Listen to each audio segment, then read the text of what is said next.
Hello, everybody. Welcome to Talk About Houses. I'm Todd. I'm Juana. So we found this really cool chart. It's titled, Why is Housing Inventory So Low? We're going to throw up the chart here and then we'll talk about it. So as you can see, there's a line. That line is the 50-year average of homes built in a year. And you can see that basically starting in the mid-90s, basically up till 2006, it was more homes on average built. And what that caused at the end of 2005 and 6 was too many homes. Right. So Juana, what happened in 2006 with way too many homes overbuilt, more homes than people? Well, kind of supply and demand. There was more supply than demand, and at the end of the day, that caused the problem.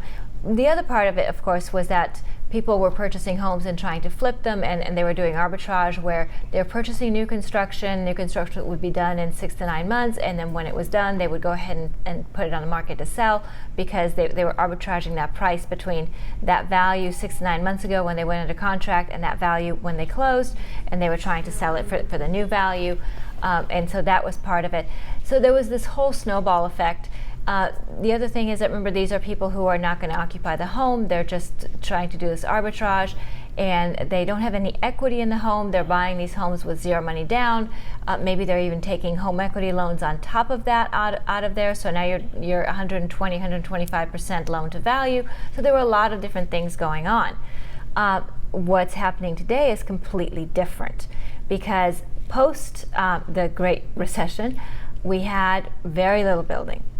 So now, why was that? So we have very little building for a couple of reasons. First of all, there were multiple builders, some small, some even national, that went bankrupt because they had overbuilt and they were over leveraged and could not hang on to their properties. And a lot of people in construction. Yes, a lot of people. A lot of construction people got wiped out. Small businesses that supported construction. They all got wiped out, okay? Right. So how does that affect us now? Like, why is that still affecting us? Well, so it's still affecting us because the builders are still smarting from that. They got beat up pretty bad, okay. And they're very, very shy, very gun shy as far as overbuilding again. So what they're doing is they're building very few homes for a number of reasons. One, because they got schooled back in 2006, 2007. 2, because there is a shortage of labor. The raw materials are very expensive, and there's a shortage of materials. So this is kind of working toward that. And I think, but primarily, I think the reason for that, for their lack of wanting to go all out and build again, is because they got hurt before. So who's left now in the building trade are either new builders or builders that were able to weather that storm, and now they're very cautious. And we're seeing that when homes fall out of escrow, builders are all of a sudden trying to make a deal to get that home back into escrow and get it closed on, rather than holding on to it and waiting for a buyer to pay full fare on it. So they might offer some spiffs for a buyer to close quickly on it. So we are seeing some of that.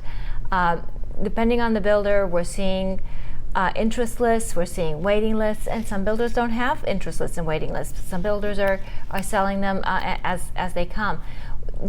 Lastly, what I'm seeing is builders are doing this spec home thing, where they are actually pulling permits, building homes, and you don't really get any choices because by the time you go to them, they've already decked out the house and that's it. They've already chosen everything.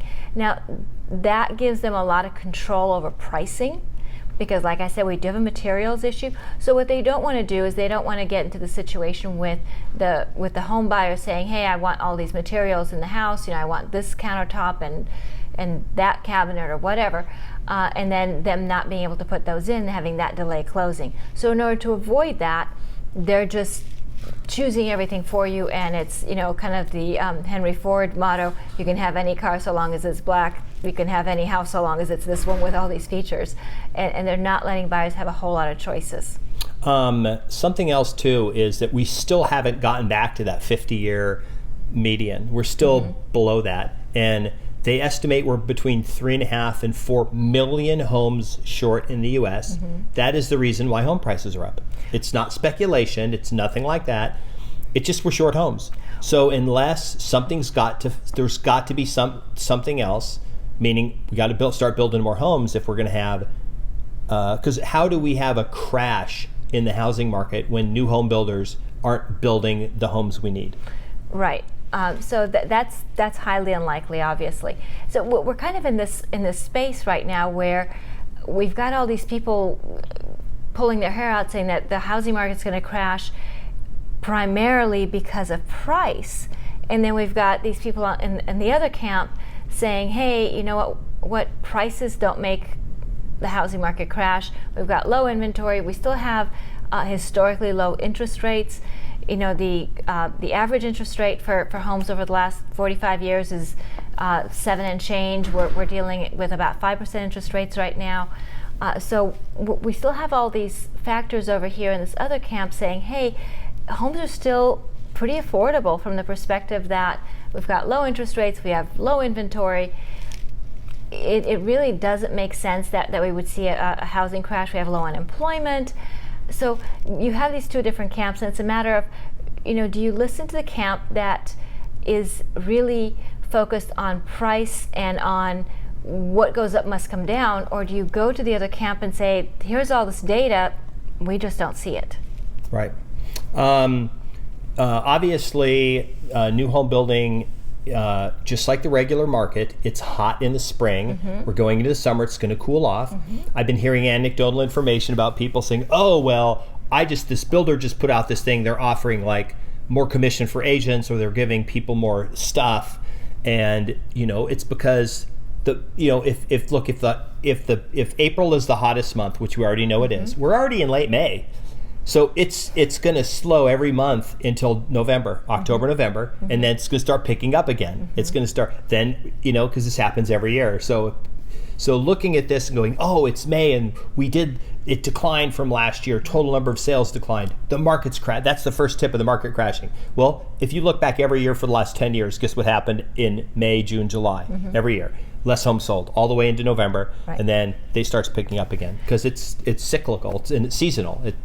That's how it works. So, you know, kind of to your point, if the market was really getting that bad, new home builders would sense it first because they see the foot traffic, right? Right. And if they did that, then they would go ahead and reach out to realtors and to incentivize realtors to bring them buyers. But we're not seeing that. So we've got home builders like Lennar who are not paying realtors. We've got home builders like TriPoint, or like TriPoint, who used to be Pulte. They're paying a flat fee commission. I think it's $5,000.